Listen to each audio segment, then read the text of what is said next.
Welcome back to Educational Warfare. I'm Dr. Jordan Lauer here with my partner, my co-host, the one and only Dr. Ryan Jackson. We are here at beautiful Cadet Comic and Toys, and we are just ready to hang out. I want to say a big thank you, first of all, to our producer, man in the back doing the magic, Tommy Ruth, and our director, Matt Paff, keeping us in line. Good morning, gentlemen. Don't forget to follow us on all of our socials here at Educational Warfare. We are at EDU Warfare on X, Blue Sky at Dr. Jordan Lauer, and we have full video episodes on YouTube where you can find us. We can catch everything we're doing. We got shorts. We have little pop-ins. We have full episodes. Go there and catch us. Our channel is Educational Warfare. And don't forget to email the show with any questions, comments, strategies you may have at educationalwarfare.pod@gmail.com. Good morning, Ryan. How are you doing today? Hey, good morning, my friend. I'm doing awesome, specifically because we've had a cold snap here in Tennessee. It has been brutal, man. Temps in the 20s, the teens. It was 9 degrees the other day. But today, the sun is shining. We're expecting a high, man, in the upper 40s. Let's go, man. It's a great day. You know what sunshine's good for? Vitamin D. It is. Which impacts your mood. It does, yes, and our mood and our mental state. And that's, let's go, man. Love that segue. Nice right, time. Trying, and that's what we're talking about today. We're talking about the mental health meltdown. No doubt. Like with our students. So this is for students. This is for teenagers. This is for your children. So this affects parents, teachers, everybody. Anybody who is in the sphere or vicinity of a student, teenager, anything. This is something for you. So this show, we try to attack the issues that are attacking education. But this show also goes into just anybody. So if you're just all aspects of life, especially on this one. Yeah. So if you hear something you like and you're like, hey, I have a friend who needs to hear that, please share it. This is not just for teachers, this is for everybody, just to give that moment of, okay, I'm not the only one experiencing this. I'm not the only one feeling this. I'm not the only one struggling with this, or even asking the question, what is going on with the mental health or some of the issues that are going on with my student, my child, my teen. So, make sure you hear that. So we're talking about the mental health meltdown. I was thinking of today, we'll kind of show us a little later, I was thinking of that scene in Short Circuit 2 where, main character, the titular character is a robot, and he kind of has to prove that he's not just like, I'm a programmable robot. I am going to do stuff. I can learn. And he watches. More input. Right. Johnny he needs 5, more input. Yeah, right. Johnny 5 Alive. He needs more input, and he's watching a commercial, and at one point he does the commercial, and he goes, I'm frantic, I'm manic, because it was like a pre-owned car sales or some guy trying to sell it, so he's talking about his prices being crazy. He's like, I'm manic. Just made me think of our teens.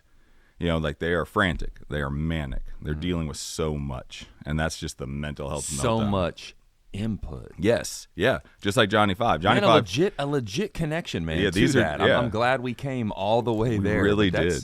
Yeah, I mean, you remember the first one? I know you're talking about part 2, the gold-plated version right at the end. But the first one, there's that scene. I want to say it's with he and Ali Sheedy or something like that. But they're in the house and he's just reading through everything, right? Remember? And he keeps saying, "Need more input." So then by the second one, he's just has so much. Imagine if let's remake Johnny 5. We're producers. Okay. Homeboy, plug himself into the internet. Right, Neuralink. Yeah, and just downloads that. Imagine how he'd react. Oh my goodness. That's what our teens deal with. Right now. They are plugged in. Just the way you described it right there. And I'm thinking old school Johnny Mnemonic, Keanu Reeves, Neuralink. And in an instant, you have all the information on the internet and what that would quite literally do to you in real time. The thing is, we've done that. It's happening. It is. It really is. So that's what we're talking about today. We're going to talk about what's affecting our teenagers, what's making this happen. Are we supporting them enough? Are we failing them as teachers, schools, parents, country, just in general? We could even go as far, because this is a global issue, some things we get into technology, as a species. Are we failing them? So it's not just geared towards education. We're going to kind of hone in and talk about what we can do in the classroom and at home, but there's going to be some larger implications here. So that's some of the things we're talking about today, and just what's going on in the minds of our students, children, teenagers, and how it's affecting them. Yeah, man, I would just not – I would be remiss to not include the adults as well. Oh, absolutely. Yeah. I mean, especially within, the crucible of education, because adults are in those classrooms, adults are in those buildings. So, this oppression is really happening to all of us. Yeah, there's a shock wave going out. Like, when we say Good way to put it. When we say it's affecting teens, they're the 0 point. They're the explosion point, but there is a shock wave that there's no way that if you're in the vicinity or the sphere of a teen, that you're not being affected by this too, because it can be emotional, it can be stressful, and then that obviously affects adult mental health. Yeah. So it's a big deal. So the first thing we're going to talk about is we're looking into the increase in mental health issues among students. So we want to go into this with some numbers. Want to go into this. We're not just saying kids are more stressed because we're in the field. Anecdotally, we see it. We think this. It feels this way. Yeah. So there's the OECD is the Organization for Economic Cooperation and Development. So that's a big educational company. They basically have books out there. They do large testing. A lot of when we talk about, hey, how's America doing compared to Denmark, compared to Switzerland, the OECD is usually the one providing that data. So this is a global education and economic thing breaking down numbers. So it's surveyed 72 countries consisting of 540,000 students responded. That is a significant study. Yeah, when I saw that, I was like, 2,000's good. Yeah, that's a lot. This isn't a handful of kids. 500,000 is a lot. So they're 15 to 16-year-old students that they found. 66% of those students reported feeling stressed about poor grades. Okay, so just talking about that issue in school. 66% of those kids were stressed about academics. Right, and 59% reported they often worry that taking a test will be difficult, which, The OECD further found that 55% of students feel very anxious about school testing even when they're well prepared. So one of the things we're talking about, so we're shooting in first here about the mental health of our students, is obviously starting with school. It's the very culture of school currently. And a lot of these studies are saying that there is a toxic culture of pressure and measurement that students are really feeling. And that number really goes into that. Again, you have 66% of students reported feeling stressed about poor grades. So when we're putting these grades on them, that's one of the things weighing on them. And you might say, well, that's kind of a kid's job is school, right? So when I go to work, I worry about my performance. I worry about how I'll be graded. So that's an adult teaching strategy. But when we're looking at kids and their mental development, stress isn't exactly a good thing to put on them. There's natural types of stress you have to feel, but, a potentially artificial stress that just layers on top the other things they're feeling is a problem. So if that school culture is so based on that, teens start to, especially teenagers, this obviously goes into younger students as well, but teens start to see a worth-based system based on that. And they're unable, if I have a bad day at work, even if I just have a bad, we all as teachers, we get our scores in. It's kind of a exciting yet scary day because you're like, I don't know what's going to happen. I thought I had this class prepared. They could either knock it out of the park, or they could be like, I could see the score and be like, what happened to you all on this day? Right. So it's scary, but I'm able to, if I have that bad day or administrator gets on me, I'm able to separate that from my actual worth because I have a family. I have a support system. I've had successes. So I can bounce that. When you think of teens or younger kids, let's say a fifth grader, you're struggling in school. You're trying. So the argument here is the conditions and culture in terms of accountability. If it's not measured, it's not done.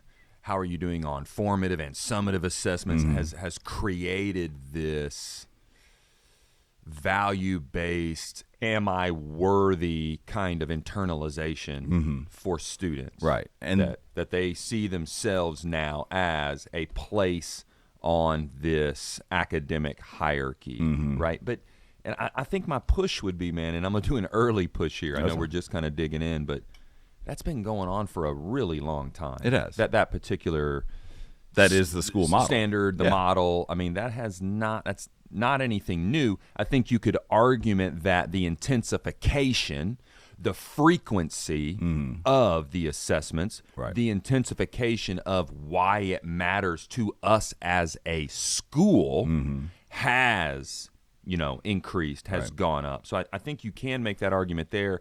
I would still wonder, though. I mean, we've been measuring academics for a long time. Grade point averages have existed for a long time. Top 10 has existed for a long time. So what's new, man? I think it's, there is all, I think it's layered to some of the other things we'll get into. When you had, let's go back to, I'm just picking a random year, 1980. Okay. We go back to 1980. We had top 10s. We had things like that. But a lot of these, obviously, it's big, high pressure national tests or state tests that filter into a national number, like Tennessee has TCAP and these other type of tests, all those states that kind of filter into how are we doing as a state, therefore, and then, they rank it, the states and all that. Those weren't really around that much. Yeah. It was, you had your grades per quarter, and then you might have a final, you might have another test you're taking, but that was kind of you, so you could adjust it. Here, like you said, it's the frequency, the constant, because we are so worried about those state tests and what they mean for us as teachers, for the school, that we're just like pushing it. It's like, oh, we have to do a benchmark. Oh, we have to do this.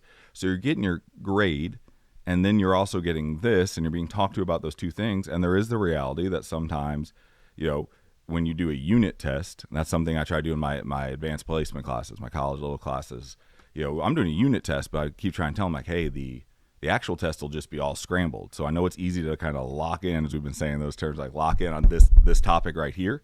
But when you now take it, the bigger test, it's everywhere. So you obviously, as a teacher, you throw in review questions and whatnot, but you have those benchmarks, and sometimes those class grades don't line up with how they're doing on that. And that's disheartening. Like when you're like, I have a high B in this class, and then you take a practice of those standardized tests and you're pretty low. That's always a rubber meets the road day. Yeah. And as a teacher, it's like, oh no, am I being too easy compared to this? So there's that which has sort of been that rub, especially, we've done episodes where we're talking about dismantling the Department of Education. We're talking about oversight and things like that. I think that's where you start to really feel that rub of, and correct me on all this, bro, if I'm wrong, but, state-controlled curriculums or oversights. All right, because I don't know if you remember, man, not too long ago, the state of Tennessee was doing really well. Yeah. And then it was like students had to take this assessment. Everyone bombed it. And it was like the state of Tennessee gets an F in truth in advertising. And that has not been that long ago. And then standards change. They explain to all of us, you're going to see this heavy dip. Be prepared for it. And I still feel like we're kind of somewhat climbing or trying to climb out of that. But the point I'm making is, if the standards we set as a state are here, but national benchmarks are here, right, there is a rub. Yeah, well, and it's feels like we're doing great, but we're not. National standard says, yeah, that was a lie. And then teachers, they change their teaching thing, and it becomes, I have to do well on this because I think my kids are there. So then you get the whole teaching to the test thing, and then are you getting real learning, which then makes the kids feel that they're just kind of in this loop of, oh, this is what we do. It's just that I'm not actually connecting the material because you're practicing that. Input, regurgitate, dump. And again, you say, like, why isn't this been the model? One, there's this new feature or newish feature of like such high stake testing. Two, it's going to be some of this other stuff we talk about that those kids didn't have to deal with. All the new information, the input that we just talked about earlier that they have, and I think that's layering on top of it. We'll get into that and just kind of looking more into this that culture, okay, of like, you think of, it's almost become like students are almost like competing salesmen, like Glengarry, Glenn Ross. You know what I mean? Like in there, like I'm this. Like they want to be top 10, and then you have these little battles, and then again, that's it's stressful, kind of comparing, like, oh, I did this. And you have some kids who just kind of check out early. Like, I'll do fine later in life.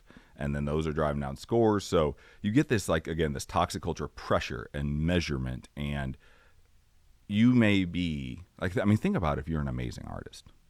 Like, if you just have that skill, like, you can do anything. And then you're being sat down and like, oh, well, your English scores weren't very good. And we want you to do well in life. And you're sitting there like, I create beauty. Yeah. So it's like, what's my worth? Am I that number? Right. Or is this like, so you kind of take out that like special, and again, schools have always been. I take the abstract concepts of ELA and implement them in such a way through creation that I influence people, that I impact and engage with people. Right. Yet you're telling me over here that I'm not good at this. Yeah. And is that what I'm hearing you say? I mean, that's a legit, like, screw job for a kid mentally. I mean, it's like I have this superpower, but it is not one that society wants. It is one that now if I get older and I happen to be successful, everybody will be like, oh, great job. You were such a great artist. That's a great point, man. You know, I was used to, and being several years removed from the principal seat now, this has helped giving me perspective, but I was used to remember like students who could read really well, dude. I mean, they read books. Right. They read a lot of books. Right? You always have a book in their hand. Yeah. Okay, those kids. There's just an assumption they're going to crush it. Right. I mean, it's just an assumption, man. Like you're reading all the time. They know a lot of words. Love learning. They know a lot of words. You know, and then that student doesn't do well or bombs, right? And you want to, I mean, legitimately, but kind of firmly, like, want to know, right? What happened? Why not? And there has been instances where students will just candidly tell you, I do not care about that thing. No. You know, I love to read. Reading brings me joy. Reading helps me escape.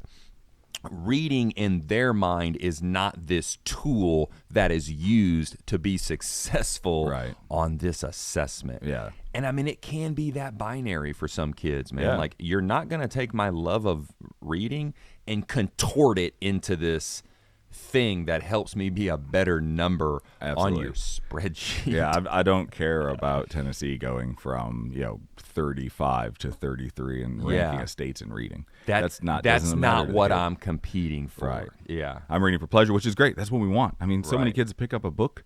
I walked in my youngest room the other day, and he was laying on his bed reading a comic book. Yeah, we're in a comic shop, and I was like, "What are you doing, bud?" He's like, "I'm just reading a comic book." I was like, "That is great." And he's like, his older brother. He's like, Max said that I should read a book. I was like, hey, that counts. That's reading. That's word on a page. That's understanding context and emotion and syntax. I was like, you're doing great. Keep going. Because just to get them to look at something on paper, to look at something on words, that's not that's not something that's just short and quick. Just to engage. Yeah. Man. So I was like, cool. And you get this in schools that and you were saying I don't care about that test. And again, it becomes. I've had so many kids be like, I don't care about this test, Dr. Lauer, but I want to crush it for you. Because you did a great job. And that that's happens, these relationships. Yeah. That happens a lot. It does. And it feels good when a kid says that. But then you also, as a teacher, get in your own head like, oh, no. Which kid is like, I'm going to bomb this because that guy, we have dude, not. I know this really means something to them. Yeah. Or even not just you, man. Right. It could be the culture, back to the culture of the school. And then so often, teachers, first line of defense, teachers' best relationships typically with students. So often the teacher is left, again, as that last line of defense. Kid hates school but likes this class. Kid hates school but has a good relationship with Dr. Lauer, right? It becomes this expectation on the teacher. Make that work. Right. Yeah. Need that one. Craft that. Figure that out. Yeah. And the reality is looking under the hood. We are looking at students, their numbers, where they are on these bubbles. Hey, this kid's a bubble kid, meaning right on the line. If we could move them this way, I mean, and then you get into the granular. We were only 3 students away from being, from meeting AYP, annual yearly progress, or whatever your measurement is. And a lot of times, man, that falls on the teacher, man. Get that relationship figured out. We need that student to do well, and I mean the pressure that puts on it does. Well, you know what it makes it makes me feel like just watching TV. I don't know if you ever seen it, but you ever watch The Old Man? Oh yeah. It makes me feel like that. Like with things they talk about, he was a former spy or former agent, and he talks a lot in the show about cultivating an asset. Like you find the little pressure points you push on. Yeah. That, just to make sure not to push them too much, but like, hey, what can I get them to do? And then eventually you can make them feel like, oh, this person's taking care of me or this person's my friend. It makes me feel like they're like our handlers are the state, and they're like, cultivate those assets, like find out what they like. And it is a lot of pressure. So you're saying that can at times leave a teacher with kind of this film on them a little bit. Right. Like, I'm not in it for that. Right. Yeah. I want directly. I want this kid to come up to me and say, I really enjoy this. Yes. But the job is the job. Right. And this is what's expected. Sometimes explicitly, this is what I'm being asked to do. But it does leave you feeling a bit like, right. But this you kind of make it, you rationalize it by saying, I mean, the end goal is that he'll still learn, like he or she will still learn. He or she is learning. Yeah, right. so you're in there like, hey, what do you like? What can I connect with? In your head, you're like, if I can connect with this kid, I can really move them. My buddy of mine, he's got this saying in regards to like financing and funding. We just don't fund soft sciences, right? We fund big pharma, we fund hard tech, but we don't fund sociology.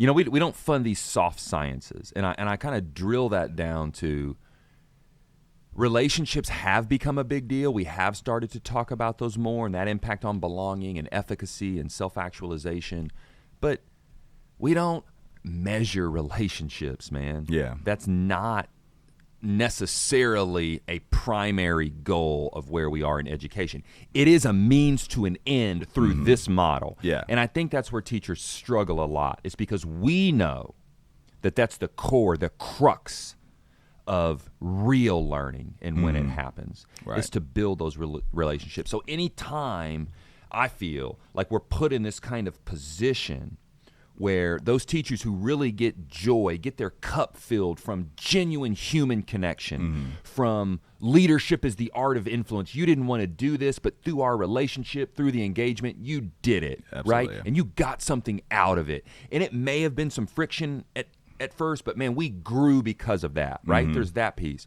But when we add that layer of complexity to it, that it's really, that part is just a means to an end. Right. And I go all the way back to we don't measure relationships, but what we do measure is standardized achievement. So you have to then position in your mind, well, it's a means to an end. I've got to build this strong, secure relationship with all kids in order to get them there, maximize the result over here. And I think just after a while, that can leave you kind of feeling, is what I'm doing genuine? Right. I mean, it's like even if move it these is assets Dr. to Jordan, that goal. it's like it still leaves you with this I wonder of like, I don't know. It's those little cracks, man. It is. It's those cracks. It is, and with that, and you talked about the test. Dr. Stuart Slavin, who's a pediatrician and a professor at St. Louis University School of Medicine, which is a highly ranked medical school in our country. Let's go, Slavin. He basically said, in the schools I've looked at, I believe that high school is more demanding than medical school. Teens are working harder and are more stressed and are getting less sleep than med students. Students in the bottom quarter of academic performance report feeling far more stressed compared to those in the top quarter of academic performance, and as many as 63% of students in the bottom quarter of science performance, let's say, so in science class, feel anxious about tests no matter how well prepared they are. So this just demonstrates there's this perceived stress level. You get kind of labeled early on, because these are academic of what you are. You might be a fifth grader and you just are struggling in English. So now you're labeled as like, oh, we got to move that kid. So you're always getting this English stuff. And you said, like, here where I agree with him about the med students is I think this is the difference. I don't want anybody to think like, sophomore of high school year is somehow more difficult than your third year of med school. Yeah. But when you're in med school, you know what you have. You have these hard things. You're working towards that goal of something that you've chosen. But in high school, like you said, not only are they preparing for my test, so like we're doing this test, we're doing a review, we're doing a practice test before, and I'm seeing those numbers. That way I get formative assessment so I can reevaluate my teaching. They're doing that in every class. Yeah. It's not just like I'm the one teacher of the test. It's, oh, there's an English one. Let's get ready for that. Let's take this benchmark. Oh, there's a math one. Let's take this benchmark. Let's get ready for that. Oh, there's your history one. Let's get ready for that. Here's science, so it's like boom, boom. It's the same thing of that pressure of to where we have one pressure. It's like teach kids, get your numbers. Like I know there's multiple classes, but that's the end goal. Like make sure your kids perform well. You're doing good fidelity. You're in the class. You're moving through your standards. That's the pressure we feel. But I couldn't imagine if I had like a second job, or I had to go. Like my next one had the same amount of pressure. Like as soon as I left school, I was a salesman. So at the same time during the day, I'm thinking about I got to get my history kids good, and then I'm also thinking, oh man, tonight I have to make sure to make that sale so I hit my quota. That's what our kids are going through.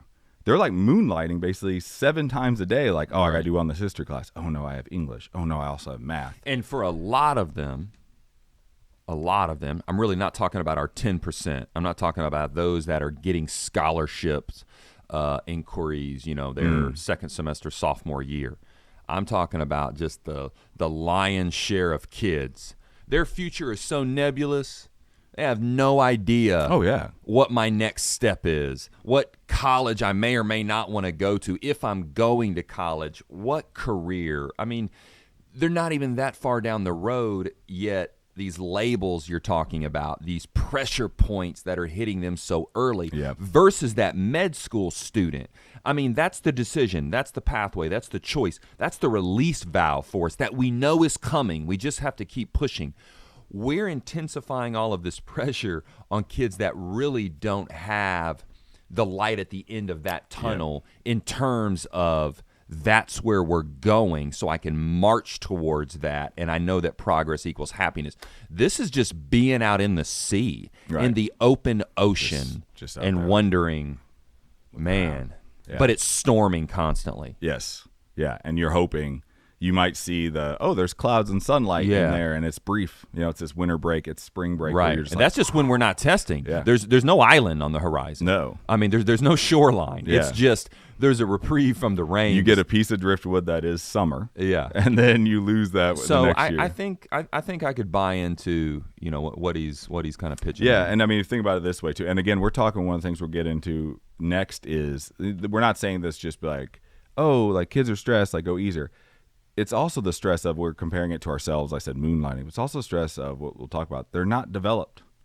We're doing all this to undeveloped or developing, cooking frontal lobes. Yeah. So it's like, where I have to deal with this, mine's cooked. It's in a good way. It's done. I'm ready to roll. They're not. So you're adding that pressure on a brain that is learning what's going on. And is it learning to be in a high stress situation? This little fact right here. All right, so I'm going to give you a little early quiz. Come on. I'm going to give you the 3 factors, see if you can guess the 4th. Okay. That are the 4 high-risk factors for adolescents' mental health. Okay. So it's exposure to poverty, all right, trauma, discrimination.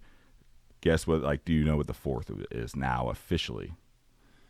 That is attributing to their mental health. Right, it's the 4 high-risk factors. Kind of they have...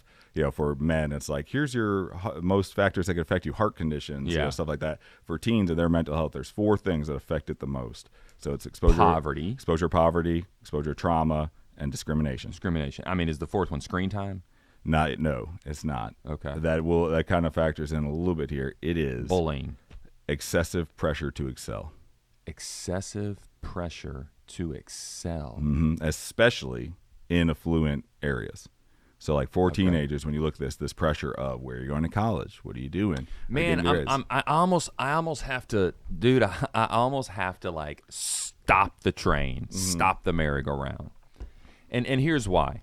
I'm hearing you say that, right? And again, you're telling us that the 4th, the newest pressure attributing to a student's mental health is the pressure to excel academically. Yeah. Okay. Now just go with me. Well, I should say. To excel, and this kind of goes the whole range of adolescent life. So sports, okay, you got all these travel leagues, all these AAUs. So it's sports, academics, basically in every, their life. To be great, just hey, in everything, yeah. So I wonder is, I'm at a Chamber of Commerce event a couple weeks back, and at this particular event, a program director who'd done a lot of research gives this amazing stat on men of a certain age, okay? And it's pretty much the Gen Z generation, and some millennials lumped into this in terms of this range. And the percentage of that of those men that are just staying home, they're not in the workforce, they're not looking, they're not unemployed because they're not looking. Right. They're just staying home. I mean, it was essentially apathy personified. Right, yeah. Right? So to hear what you're talking about here, and then the flip side of that coin, to hear this very current stat of, yes, we have low unemployment, but we also have this ever-increasing chasm of jobs that can't get filled. One contributing factor to that is these men that won't leave, their mother's basement. Right. I mean, essentially. That just doesn't sound like a generation of people that are wanting to excel or being pushed to that. That's a great point. Right. So then I guess through my own explanation, I'm starting to wonder, is that an outcome? Yeah, right. So I'm even talking myself into it now, but I had to kind of hear it out loud first. I'm hearing this stat from adults that don't want to leave the house. And I hate to to paint it as this picture of mama's boys types, but that's almost how it was put to us. Failure to launch syndrome. Failure to launch is maybe the term that was literally used. Yep. They're calling it now failure to launch. So you just stay home, and is that then a byproduct, an outcome of what you are also currently describing? That we put so much pressure on them here that when it's time to launch, you're just like, I'm done. O-rings are blown. Yeah.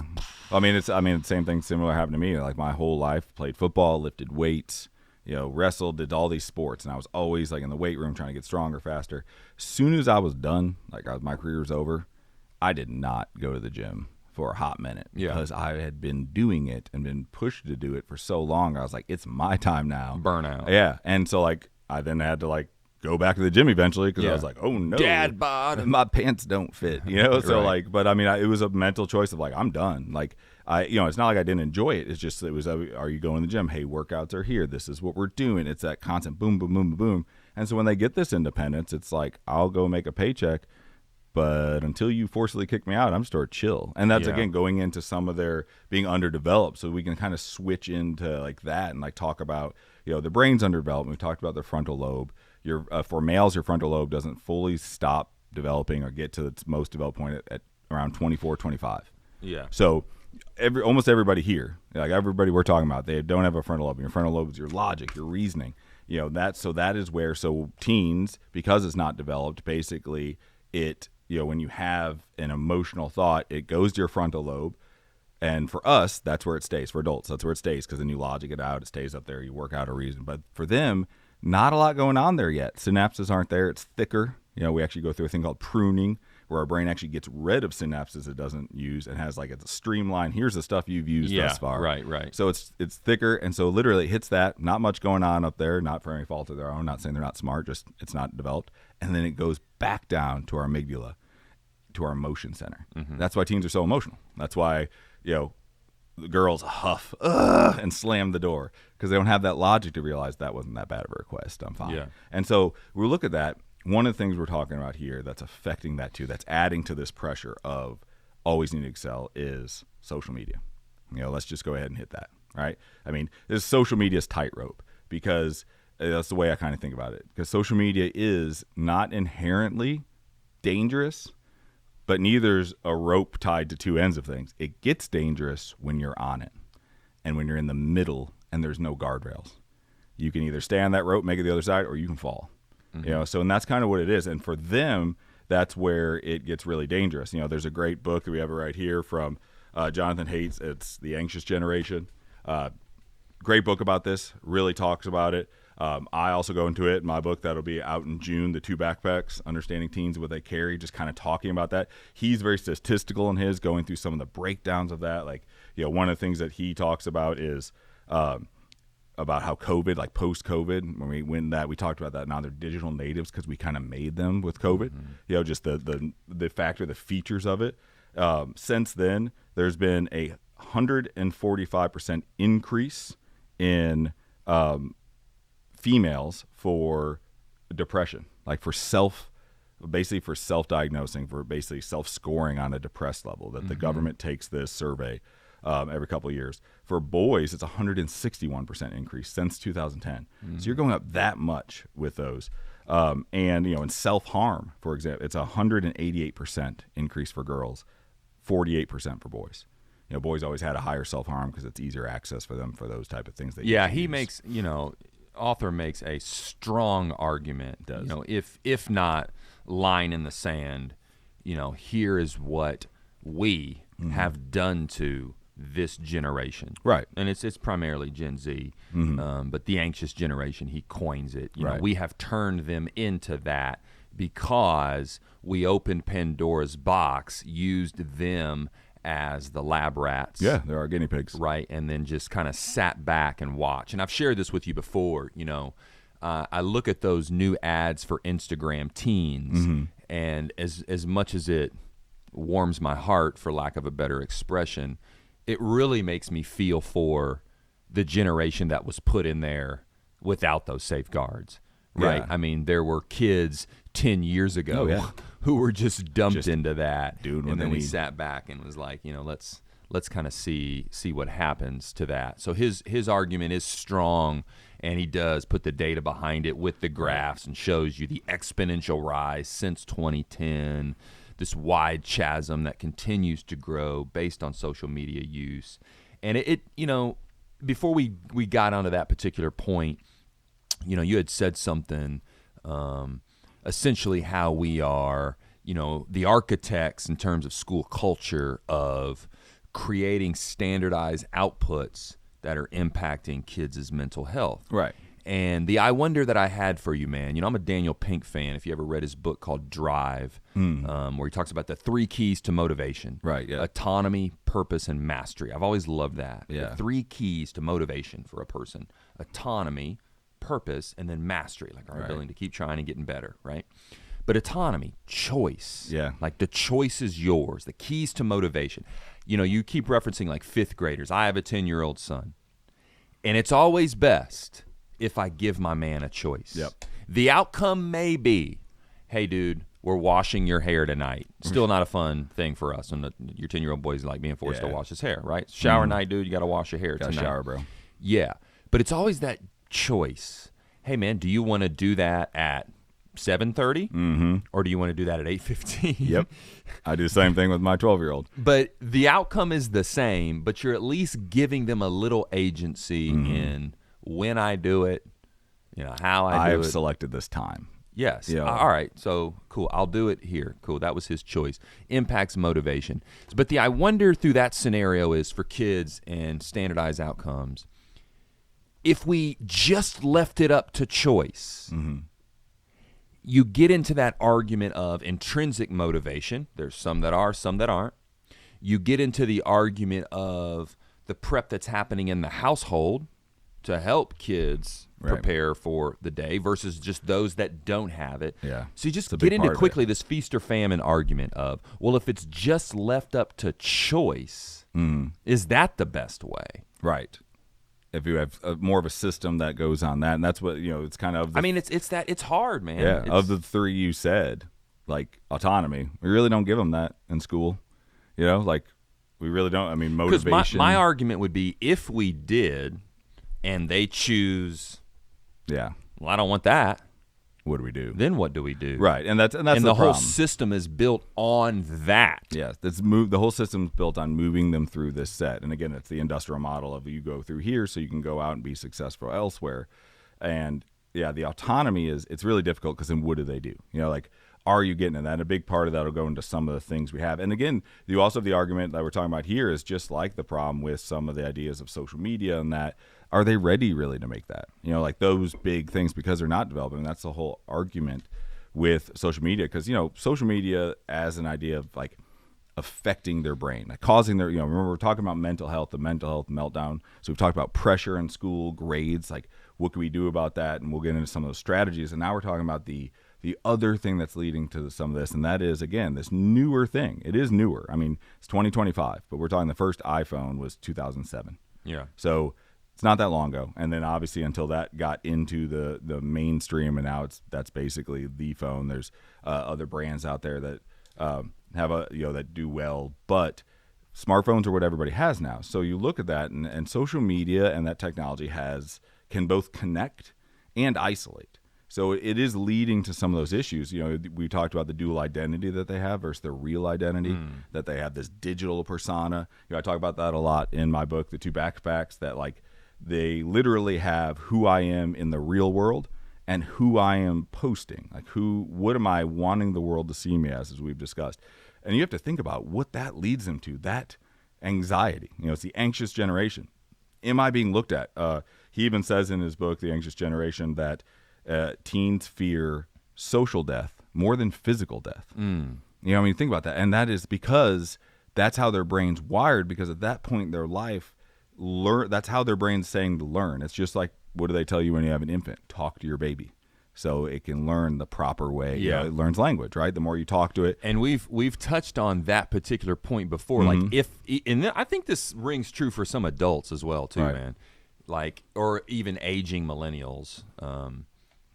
If I don't post, do I exist? Yeah, that's one thing. There's a girl in my book who tells me that she was literally in class. I'm sitting at my desk and you teach a class. There's always some little chat, in a corner. There's some little drama, and you can hear some of it. It's harmless. So you're just kind of like sitting there, kind of listening to make sure it doesn't go to a certain point.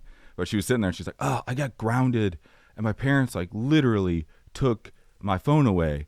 And FYI, most kids have a burner phone or a trap phone that they have, I literally had a kid. I talk about this in the book too. I had a kid who had the oldest, jankiest phones. He had like 3 of them. He was like selling them for like $10 an hour, where you could pop your SIM card in there. Nice. Like when your parents go take your phone, you just quickly pop out your SIM card and give them the phone. And you pop in your SIM card, so that's your phone now.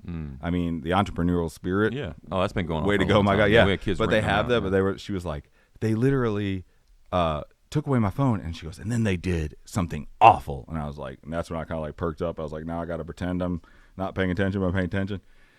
She was like, they made me log into my Snapchat and then changed my password on me. And they said they'd give it back when they think I'm ready. And she was like, so if and this was the quote I put in the book and like talked about in there, she's like, if I don't post, do I even exist? That was her thing. Yeah. And like, it wasn't said as like, oh, it was literally a thought. Like, do I exist? And she's sitting there talking to people. But there's so much on there that they have these networks. I see it with my kids that they have friends. When I was growing up, small town, we had our schools. We had a couple towns, within 10 minutes of us. They were obviously our rivals. Every once in a while, if you like played youth football, basketball, whatever with a kid, you'd go over there. But we kind of stayed in our little like clans, right? These kids are friends with people all over. Right. Like, like some of the schools around here, one of my kids would be like, oh, I just was talking to this person from this school. That's like, I would never think that they would even know anybody from there. I was like, how'd you know them? Like, oh, Snapchat, they're a friend of a friend, and they reach out to me. Yeah. And they have these networks, and so it's all people looking at them. And you get to this thing, and this comes to that stat where now it's the 4th thing. Adding on, we're layering, right? So we have the grades naturally at school. Now we're adding social media, compare and despair. This phenomenon of compare and despair to where you are, what's my life compared to this person's? If it's not as hot, if it's not as good, I'm down. It's reminded me, man, I heard Tony Robbins say this one time, that connections are the crumbs of love. And I've always kind of wondered about that, his some context for that particular statement, he's talking about how it's much easier to tear something down. He uses like a terrorist example, right? Okay. It's much easier to tear something down than to love through something. Mm-hmm. So connections, how do we connect quickly? Right. Well, I start clowning someone, and it's easy to jump in and laugh at that. I mean, we made a connection. Right. It's easier to make connections than it really is to love something and go through that process. So the I wonder that I have is, and thinking of your student with the example, knowing the kid over here, and I'm even sort of attaching that to my own example of having this broad network of educators that I know globally, but, really throughout the United States. And those are connections, some of them really good connections, but there's still connections that could be turned off with the phone, that I never have to say, hey, man, it was really great knowing you. See you sometime, maybe. Right. You just turn it off, never speak to that person again, and that's totally okay. They're just a connection.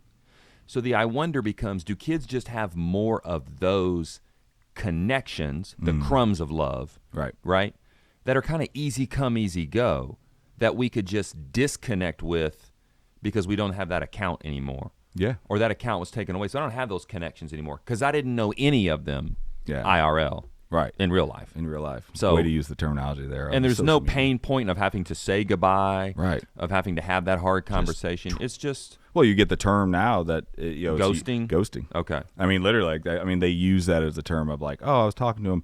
But it's a possibility now because you don't have that as much face-to-face. That they have these digital relationships to where they're Snapchatting and going back and forth. And that's the crux of it. And they might see each other once a month. So then all of a sudden you literally can ghost. Is ghosting different than just ignoring? Like, does it mean? I think it's like not really. I think it's more intentional that you did have this connection and they tried to reach out and you didn't even do like the, hey, I'm not into it. It's just literally poof, there was gone. Connection. Yeah. And now it's gone. And versus, they've dude is just ignoring me. Yeah. The connection may have not even been there. Yeah, like if you sent something to me a bunch, but we haven't really communicated much, it wouldn't be ghosting, it's just ignore me. But if I was like, yeah, what's up, man, what's up? And all of a sudden, and we're going back and forth, just kind of. No, he just ghosted me. Yeah, He's just not talking to me. Yeah, I'm gone. And that's, and it makes you wonder, like, what's happening in the other side, that's a possibility. You did extend that olive branch, like, oh, I'm going to make this connection. And that's the thing. They only have so much room for those. So sometimes, again, just like their brain, they have to prune. Like, I'm doing too much. Like, this person's not giving me kind of what I expected. So, and right. So, okay. So my next follow-up question on that would be, is ghosting now an expectation? Like, is it a part of, new age relationships where when it just hits this point, ghosting is I think that they just literally it's kind of almost it is a always possible outcome, and I think that's just in the back of their mind, like boom, it's kind of like nobody ever thinks like, oh, I'm going to be stood up on a date, it's like kind of in the back of your mind, like you and the reason to tie this back to like mental health and even the brain, think of like the brain in terms of tabs open on a computer, right? If our relationship are these countless connections, and within those connections, we get ghosted. But with ghosting, there's never an official ending. No, that's just... So I'm just using that example, that analogy of, so the tab is kind of perpetually open. Even though they're ghosting. Yeah, it's just still there. But it's still there. And I thought where you were going or getting ready to say was, it can always come back, and sometimes does come back. Right, it's just all of a sudden back. But thinking it through that lens of mental health, if that thing is always just at a low hum, not operating efficiently, optimally, it's just open and we're like searching like a beacon, right? But it's an echo. It's there's nothing really coming back necessarily. It weighs on you. Yeah, just what that does. And again, to why did this happen? Even though it's an expectation, now you're doing with, again, since you're in that digital sphere, like, oh, we're on Snapchat. Did they not like my pictures? Am I being looked at as not somebody you'd want to be seen with? They start evaluating and guessing their, just kind of the same way we would in a face-to-face being stood up, like if on a first date, they don't show up. Oh, what happened? Like, was I just seen as a weirdo? You start kind of questioning yourself. But that's an extreme outcome because that shouldn't happen a lot. But the ghosting thing can happen a lot, especially if, like they just send out, I always tell, when we were young, I had to like walk up to a girl, note in hand, you know what I mean? Like at her locker and be like about to hand it to her, or I just straight up have to like ask her like, hey, you want to go do something? All my friends are standing behind me. I can hear them laughing. I'm getting hit in the back of the head with little paper balls because they're just, they're like, oh, he's talking to a girl. And if she says, yeah, we'll go out, it's like, I feel good. I walk away, kind of got my shoulders back, and my friends are like, yeah, boy. If she says no, it's like, I get razzed the whole way back to class or call me a loser. Nowadays, they literally send to 5 different people. What are you doing? WYD, WYD, WYD. Pick up the controller, start playing 2K again. Bloop, bloop. It's like crappie fishing. You just put out 12 lines and see how many you catch, where they don't have that, like, that understanding of rejection. So if they do get no replies, it's like, why can't they even reply to a simple text in this? There's not that difficulty of like face to face, like worried about being a rejection. And so like, and that's the comparing. Like, why is this person getting all these connections? And that's part of it. I think a big part of that we talk about is, and he talks about in his book, I talk about in mine a little bit, is students, teenagers thrive on prestige learning. Okay. So, I mean, you think about humans as, a group. Who would you learn from in the old days? Like, back in tribal, the elders, right? You want to be a hunter, you're learning from the best hunter. Yeah, the craftsman. Yeah, you're learning from the shaman, like the role models. Who are the kids role models now? Maybe your teacher's role model. Gosh, they know so much and they're just put together. I want to be that.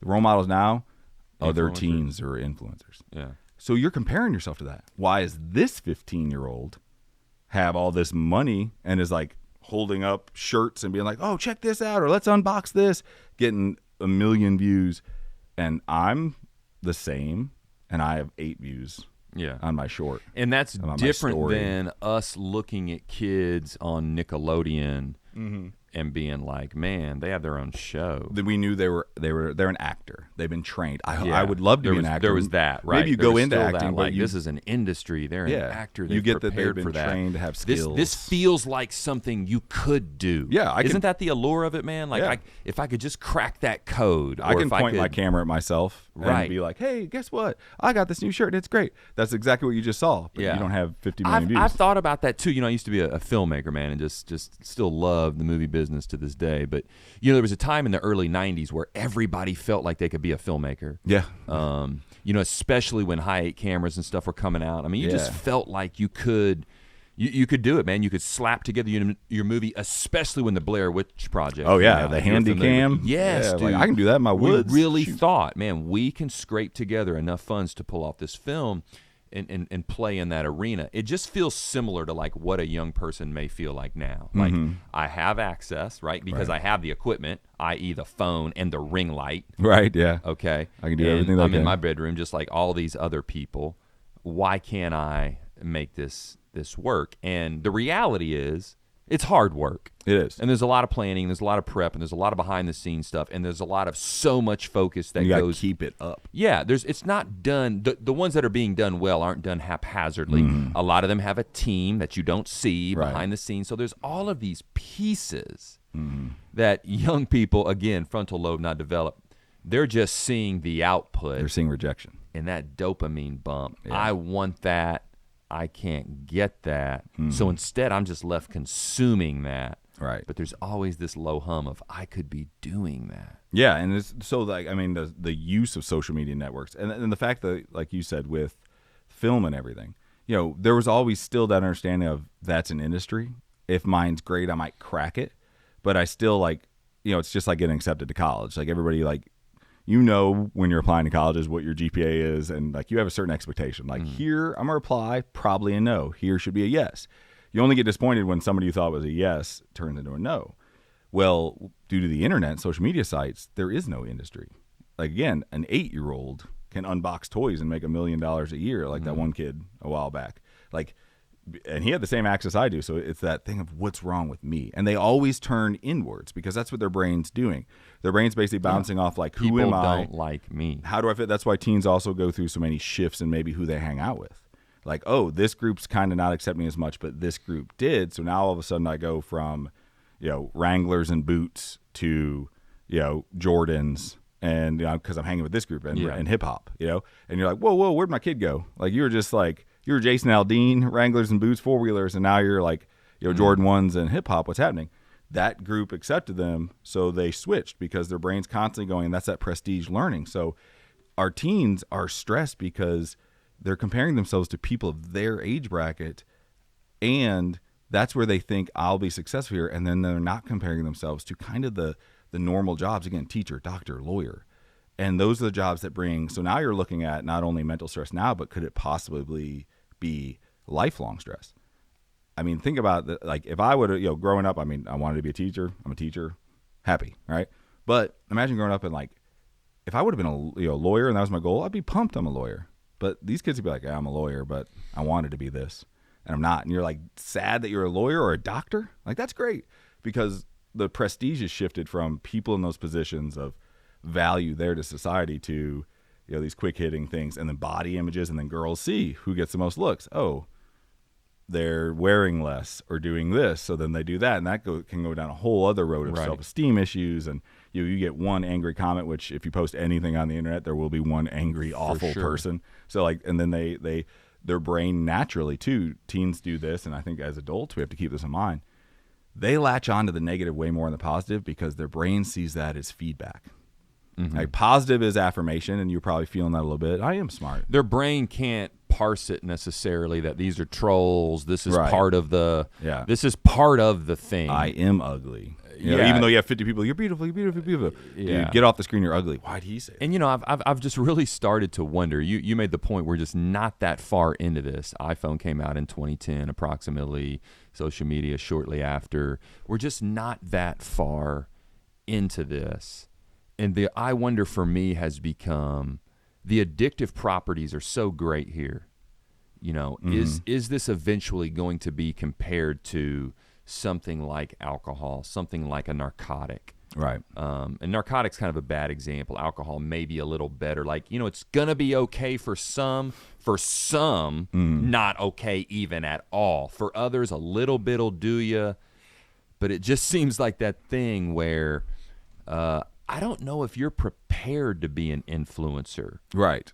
long-term, sustainable, because of what we know comes with it. Mm-hmm. You know what I mean? Some of the better ones that you'll see on there will be very explicit about the hate they get. And it's almost like they wear it as a badge of honor. Ha, ha, ha, I laugh it off. Whether that's true or not. Yeah, you don't know just what they're dealing with. imagine living under that constantly and having to just deal with that. Yeah. Just have that mental just constantly strength. tarnished. I mean, just constantly attacked. And they want that, and they're trying to do that. They're posting a lot more. They're posting everything. Right. On top, remember, we're layering here. That's why we're getting to this, mental health meltdown, is that, boom, we have the anxiety of school and the constant stuff we talked about. Now we're getting social media and feedback, negative feedback, positive body images. Which extends way, way beyond the day. Yeah. And then we're on top of that of, can you deal with it even if you are successful or not going long term? This says 60%, according to the Journal of Affective Disorders,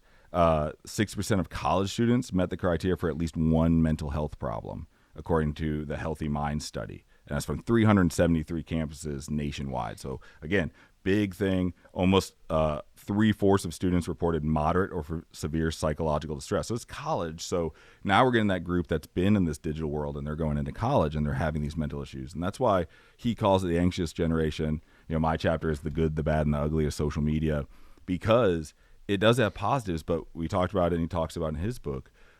And John Delany talks about it in his book, The Anxious Life, that why are we feeling this? Anxiety is not a disease itself. Anxiety is a warning bell. Mm-hmm. That is why it's your brain. Fear is our biggest, it's one of our most powerful emotions.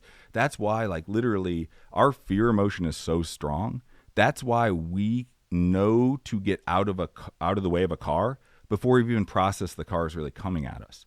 Your brain will have a fear reaction before the information from your eyes is processed by your brain, because it gets that one thing it needs. That is out of the corner of your eye. That's moving weird. Run or jump back.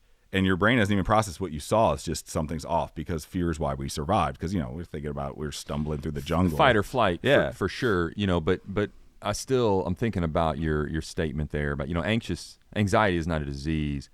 No, however, it's, I think, safe to say, if not proven, some of us are predisposed to be more anxious. Yeah, it's not a disease; it's a warning bell that leads. That's kind of coming back to my point of, some of us are just more predisposed to be anxious. Yes, right. And there's this comorbidity of anxiety, depression, ADHD, autism. I mean, just all these things. Yeah. So for those sections of people, the argument's going to be, this may just not be the thing for you. Right. Or if it is, you have to go into it with a certain kind of expectation, almost like playing football, just to use a loose example. Right. You're going to have to go into it with the helmet, the pads, the training, the off-season, just to prepare you for the hits you're going to take on here. But we're not really doing that for young people. No, or preparing them for the hits they're going to take. We're just kind of leaving it up to them and saying, if you choose to enter, one man enter, one man leave. How are you going to be when you get out? And that's what you said at the beginning. They were our guinea pigs, that we just kind of pushed them in because this came out. We didn't really know much about it. It was awesome. But, again, we've talked about this before. They have a supercomputer in their pocket. They can get anything they want. They can be exposed to, obviously there's parental restrictions, whatever you do, but the ability to get anything they want is there unless restricted, So they can get, sex, violence, drugs. They can see any of that stuff constantly. Before, I would see violence growing up, because obviously when I was 10, 12, I didn't have a phone. I'd see violence growing up maybe in a movie. Yeah. But I would it would be once in a time. It'd be that's an Arnold movie. That's just what they do. RoboCop. It's it's about a robot guy. But this is just boom, boom, boom, constantly. Right. And there was also at least in my household, but that's not real life. Right. That's not reality. It's a movie. But here, a lot of it is. Well, and we talked about that comparing thing, right? The compare or despair. Just like you said, we talked about school and stress and anxiety with a mental health issue.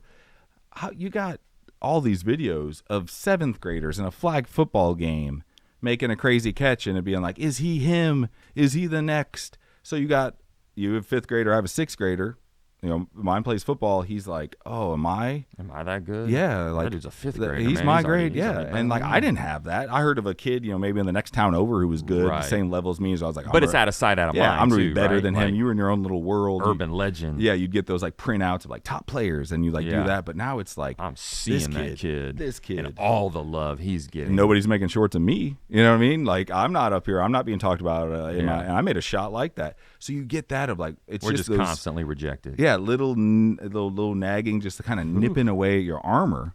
And then we were like, oh, I'll also deal with this, and I'll also deal with all the other stuff of being a kid, as opposed to like, are you good enough for this? And AAU, all these kids, they come to you. So I think it's really important. So I think that's a good segue into, we talked about school possibly being a point of this mental health issue. We talked about social media being prevalent, and parents and stuff make rules for your kids. Don't just don't do what we do as a society and just throw them out there and be like, oh, you got a phone, do whatever. Right. As long as you're inside, I know you're safe. I know it's easy, yeah. He makes that point greatly. He does, man. That we got so afraid of the outside that it was like, come in and do whatever you want. Which then made the reality was this was actually a lot more dangerous than just being able to play outside. Yeah, because we thought for a certain point, because, again, the 24-hour news networks, right? What do you have to do? You have to fill that.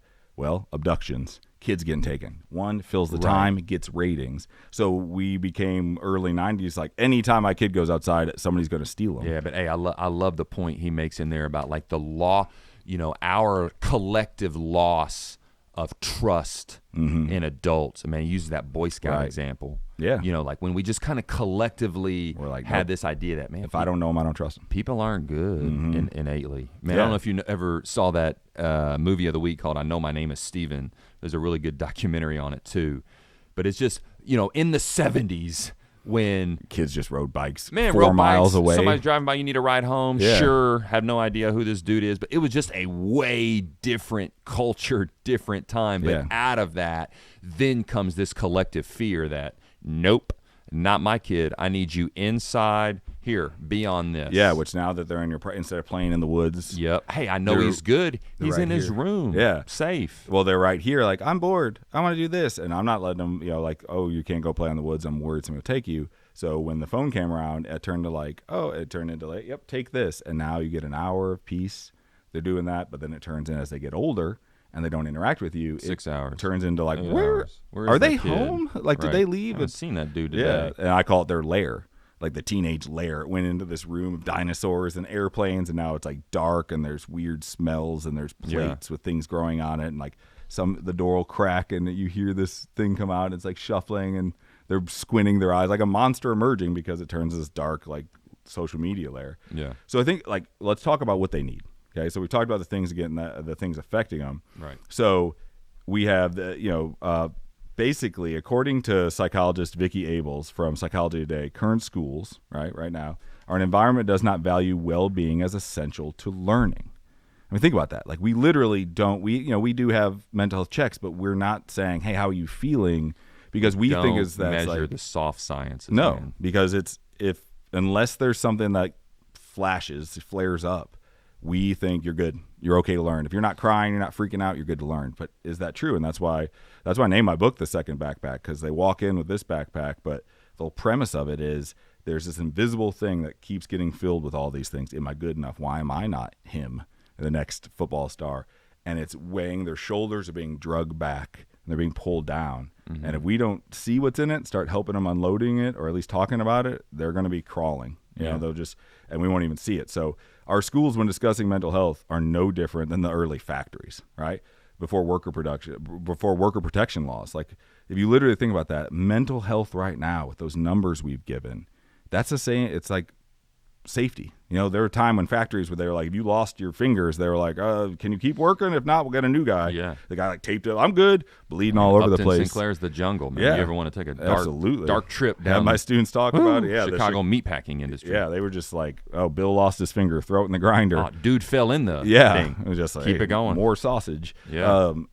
So that's kind of what it's like right now. We are trying to get this product no matter what. And we're not paying attention to safety. It's like, Bill fell in the grinder, keep moving. Jimmy hasn't been here 3 days. I'll email the parents, but that's it. And if Jimmy shows up and looks good, you might say, hey, Jimmy, you're doing okay. He might say, too. okay, but yeah, that's it. So I don't know what Jimmy's dealing with, and you might try, but if they don't talk to you, you can't really pull it out of them.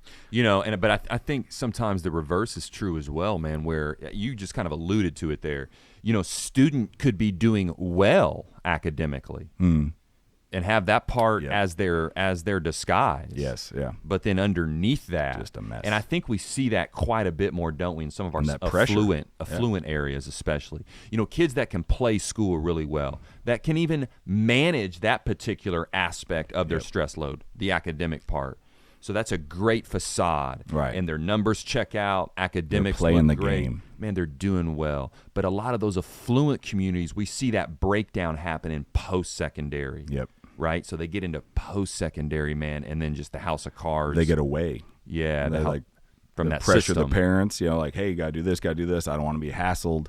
I'll do it, and then they're away, and it's just the house of cards, man, crumbles. Yeah, it's bad, and it's dangerous, and it's scary, and it's super. I guess my point there was just using academic outcomes or standardized accountability as like a measure for a kid's health is dangerous. Yeah, absolutely, and that's something we're looking at, and it's been in the news. Anytime we talk about this, people kind of there's natural reactions. People bristle. People are like, oh yeah, but let's say what students need. The term out there, SEL, socio-emotional learning. Okay, so the Collaborative for Academic, Social, and Emotional Learning group, it's called CASEL. Right, and so what is SEL? Like, what does this really mean? You might hear it, but it might be important to kind of break down so people don't know. SEL is the process through which all young people and adults basically acquire the knowledge, skills, and attitudes to develop healthy identities, manage emotions, and achieve personal and collective goals. And they show empathy for others, they establish and maintain supportive relationships, and they make responsible and caring decisions. So those are the things that SEL looks at. It's kind of been demonized as like, oh, we're just teaching feelings. Yeah. Not really. So like looking at this, like it can cultivate protective factors like caring relationships, safe and supportive environments, social emotional skills that buffer against mental health risks. So basically what we're saying is in school, focusing on this as well, like really starting to, and I'm not just saying, we need a bunch of counselors. Those are really important, but it should be as a part of a way to teach these things because a lot of studies have gone into it. So there's been money put into it. And again, people are like, you should teach my kid history, not about feelings. Yes, but your kids are going to have feelings for the rest of their life. History will be kind of, oh, I remember that, or oh, I do need that. I pulled that out of my file. So like teaching them, like avoiding that personal side. We teach health classes about the body, but we don't do anything really with the brain. Like, how you feeling? What are you doing? Let's learn. What does that emotion mean? We just kind of like deal with it. That's your parents' job. But again, with the society that we're going into, some of these parents don't see their kids with practice till 7:30 at night. Yeah. Try talking to a tired teen at 7:30 at night. You're not going to have well, let me tell you how I'm feeling, Mom. Yeah. I'm just a little stressed. They're going to be like, I just want to shower, leave me alone, I have homework to do. Yeah. And you're just like, oh, well, they're doing homework, so parenting job, good. Priorities and showering and homework. Priorities. Nailed it. Yeah. So those type of things. Studies. So let's look at studies involving more than 1 million students worldwide. So we're all of our studies here, big numbers. Epic today. Across pre-K-12 offer consistent evidence that SEL has a positive impact on students' academic achievement. Ooh. So when we're saying, oh, I don't want them learning emotions, let's get to the content. A study of 1 million showed that when you teach these, the academics get better. And what's the big talk about in America right now? We're falling behind the rest of the world. And what aren't we doing? We're not investing in this, where other countries went headlong. Like Norway was like, man, we don't all of our kids the soft sciences, exactly. I mean, you're saying it like that's. I've been around a dude who preaches that gospel. He's an entrepreneur, man. He's been in the VC capital world. He'd just look me straight in the face when I've got, an idea that's going to change the game in terms of belonging, responsibilities, building connections, my past with industry, education, building those bridges. He's like, look, man, we don't fund the soft sciences. And it you fund comes to bite you. Hard tech, right? Big pharma, but we don't fund sociology, man. We don't fund robust studies that show impacts on happiness based on this. It's just not what we do. I mean, and I'm not even trying to be silly, man. Just to your point, it does seem very logical that they're tethered together. Well-being, holistic learning, culture and what that can do, all of that, man, and how empathy. It's weaved together into this tapestry of education that we're telling, or we believe, can't be separated necessarily. Or when you do, we've just spent an hour talking about the outcomes. Yeah. So we know well-being is tethered to academic outcomes. We're not meeting the needs of our students this time. And I mean, because again, that industrial model, put out the product.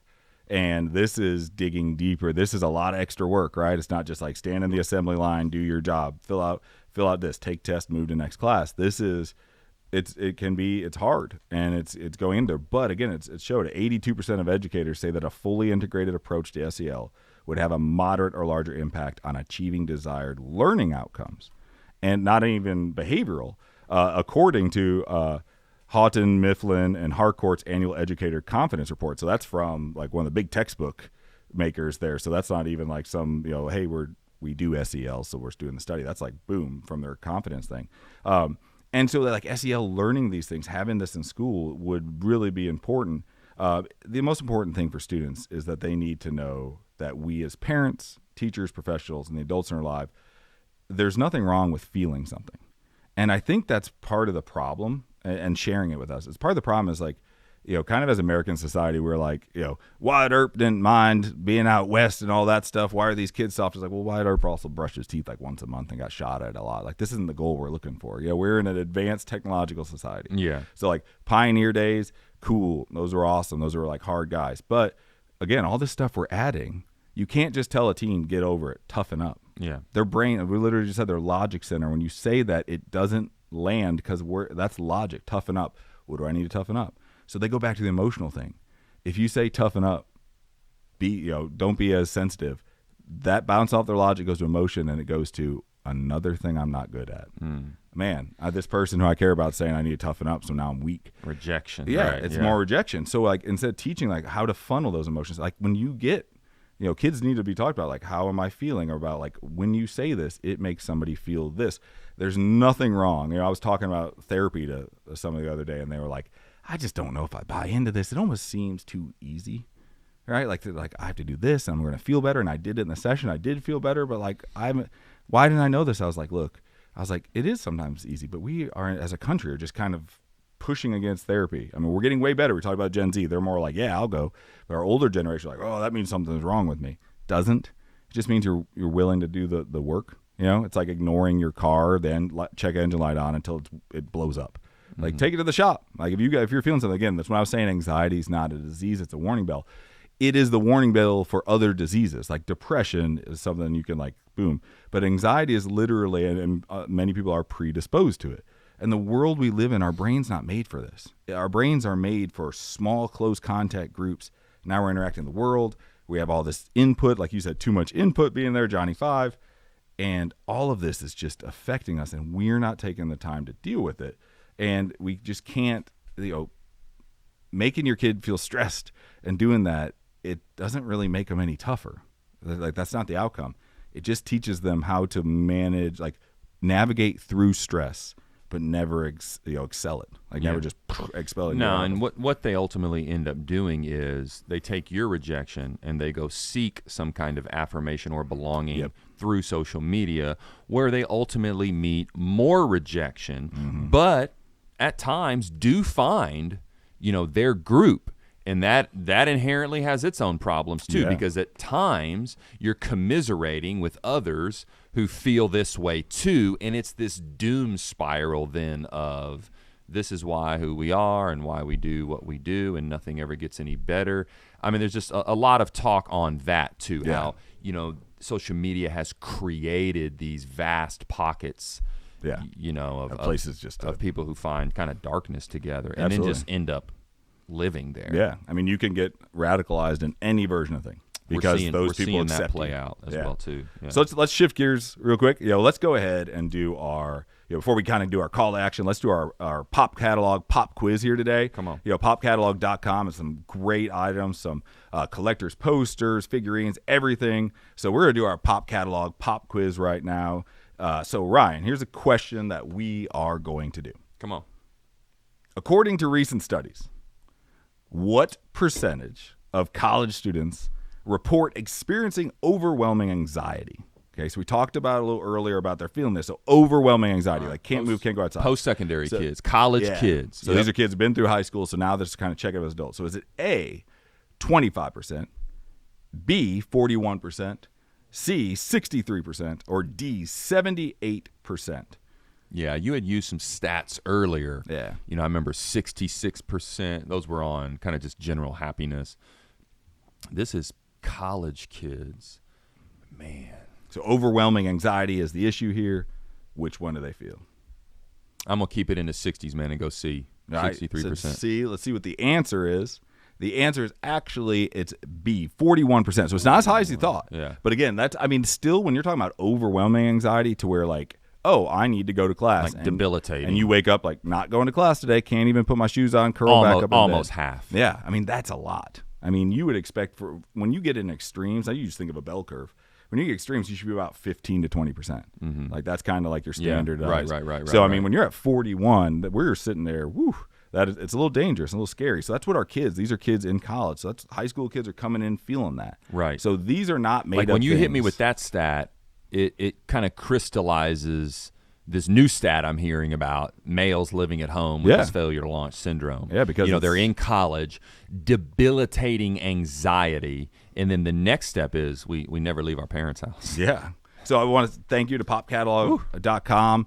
Great place to go. We were talking about Johnny 5 and Short Circuit 2. I went on there after I thought about that little scene from there.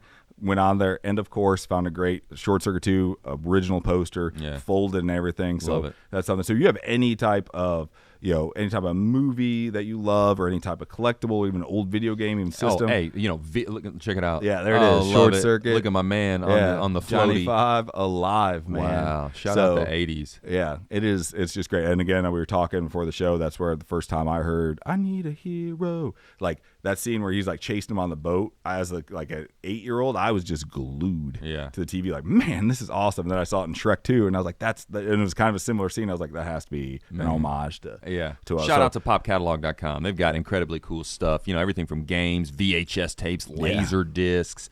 It's really just old school nostalgia, but just premium quality vintage. Yeah, you got a man cave or a she shed. Yeah. For our ladies out there, and you want to like put some movie posters up or some paraphernalia, some memorabilia of movies, go over there, check it out. Popcatalog.com. Elevate your collection. You went into your grandmother's house, and you found that old crate. Went full up in of the attic, just stuff. Yeah, absolutely. They buy a ton of stuff. Yeah, you can buy and sell. So check them out at popcatalog.com. As my son would say, all that old tech that's sitting around your house, he'll find something. Oh, this must be old tech. It's like you found on an abandoned planet. Look at this old tech from the species that existed. Tech. Yeah, it's called a rotary phone. Yeah. So let's go ahead and kind of let's bring this all in. We've talked about school. Let's talk about what educators can do here. So number one thing, provide resources for educators. That's what we need to do. ACEs training, which is Adverse Childhood Experiences training, which basically looks at physical abuse, emotional abuse, sexual abuse, domestic violence. That can affect mental development. We need to know about that. We talked about SEL, and SEL interventions that address the 5 core competencies. Basically, we're talking about some more stats here. So the 5 core competencies of basically self-awareness, self-management, responsible decision-making, relationship skills, and social awareness. Students who went through that increased their academic performance by 11 percentile points. So again, this isn't some like, oh, we just want to feel good and I'm just hug the kid.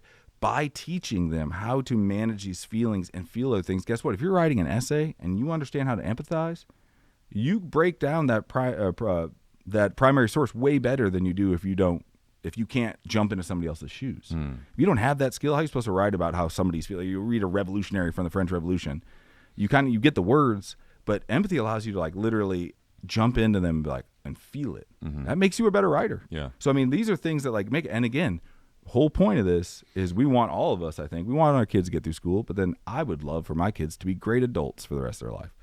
Not by being able to understand yourself, understand others, you're probably gonna be a better adult too. And even says that it enhances young people's coping skills, resiliency, and emotional identification, which can help reduce symptoms of depression and anxiety in the short term and especially long term. And again, doesn't that kind of sound like being tough?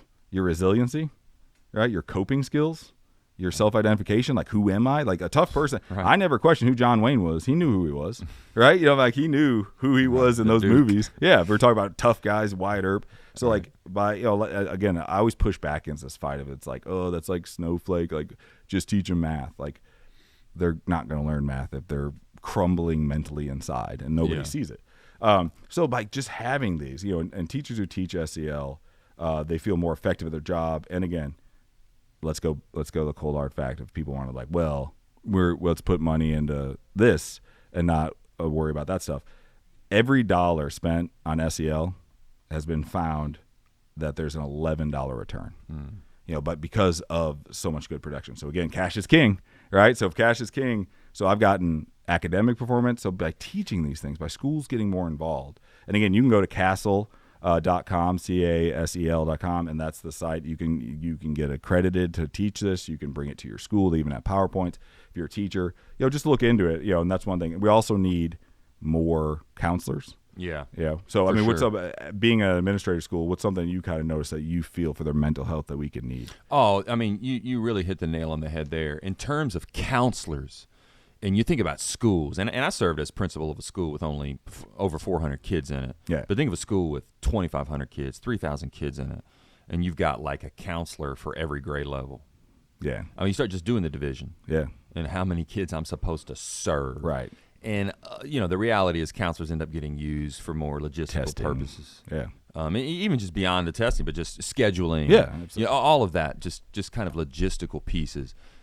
And I always just think, man, a counselor may help a kid out or two, but is it sustainable if half the kids in the grade level were suffering from something and needed that? You just would not be able to do it. So, that's probably primary there is there's just not enough resources. Some schools are lucky to have a school psychologist on staff. That can be helpful at times. But the reality is you're usually looking for some third-party resource to come in and help you out. I guess bottom line is the supports just aren't there. Right, and I was just about to say that. One of the main issues following COVID had learning loss, which is going to cause mental issues, was that the academic recovery from it was placed almost entirely on the schools, where almost every other recovery was community, right? Like the government gave out some money, other places did this, people, they opened up, they just kind of, let's get it back to normal. But then schools, they're like, hey, go take care of that, get them kids learning again.